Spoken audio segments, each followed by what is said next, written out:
Tumaas po ang bilang ng mga nadisgrasya sa kalsada ngayong holiday season at pinakamataas pa sa nakalipas na 5 taon. Nakatutok si EJ Gomez. Bisperas ng Pasko, tumilapo ng angkas at sumadsad ang rider ng motorsiklong bumangga sa kotse sa Dasmariñas, Cavite.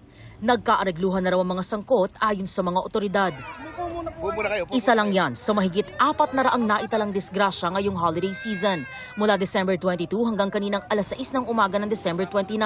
Batay sa tala ng Department of Health, mas mataas ito ng 38% kumpara sa parehong panahon noong 2023. Ngayong araw lang, 68 ang naaksidente. Halos 300 dito ay mga motorsiklo ang sangkot. 70 ay nakainom. Mahigit 350 ay hindi gumamit ng safety accessories gaya ng helmet. Si Ruben na ilang dekada ng rider na biktima ng pagbangga ng kapwa rider.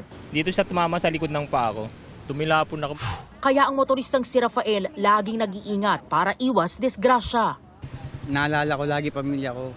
Kaya dandahan lang kahit maluwag yung dahan. Hindi mo kailangan magmadali. Ayon sa DOH, ang datos ngayong 2024 ay ang pinakamataas na naitala sa nakalipas na 5 taon. Base sa kanilang records, umabot lang sa 252 cases ang 5-year daily average ng road accidents mula noong 2019. Sunod-sunod din ang mga aksidenteng kinasangkutan ng mga truck kamakailan. The truck owner and the truck driver are equally responsible to make sure that their vehicle is roadworthy, it is not overloaded, it's in good working condition. Payo ng DOH sa mga motorista, Huwag na ho tayong uminom para tayo ay makarating sa ating pinaroroonan ng buhay at buo at makakapiling natin ang ating kapuso.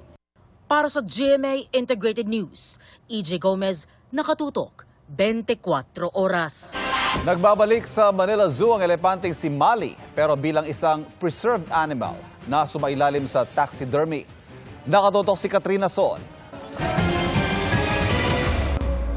Pinipilahan ngayon sa Manila Zoo ang napreserbang katawan ng elepanteng si Mali. Karamihan talagang natuwa raw sa pagbabalik ng elepante sa naging tirahan nito ng mahabang taon. Masaya pa rin po. Kasi nandiyan po, nakikita pa rin po namin siya. May ilang magkahalo ang nararamdamang emosyon ng masilayan ulit si Mali. Masaya na mixed reactions. Masaya na medyo malungkot. Siyempre, ito first time niya sana makita si Mali. Ito nakita niya ng buhay pa. Siyempre masaya. At least yung mga hindi siya naabutan, nakikita yung totoong appearance niya. Kahit ganyan lang itsura niya. Ito na ngayon ang elepanteng si Mali matapos siyang sumailalim sa taxidermy o matapos siyang ipreserba. At ayon sa doktor na nagpreserba kay Mali, makakabuti raw na huwag itong hawak-hawakan nang sa gayon ay mas tumagal ito. Kung sa mga karaniwang hayop, 3 hanggang 6 na buwan ang proseso ng pagpepreserba. Kay Mali, umabot daw ng halos 1 taon na pinagtulungan ng 15 hanggang 20 tao. Kailangan po namin gamitan si Mali ng elastomeric na paint, isang klase po ng pintura kung saan kahit po mabasa or maulanan, hindi po agad-agad masisira or mababakbak po. Kapag maayos daw ang sitwasyon at kondisyon ng hayop na sumailalim sa taxidermy, maaari itong umabot ng 100 taon. Ang advice lang po namin sa mga tao is picture lang po, mas maganda.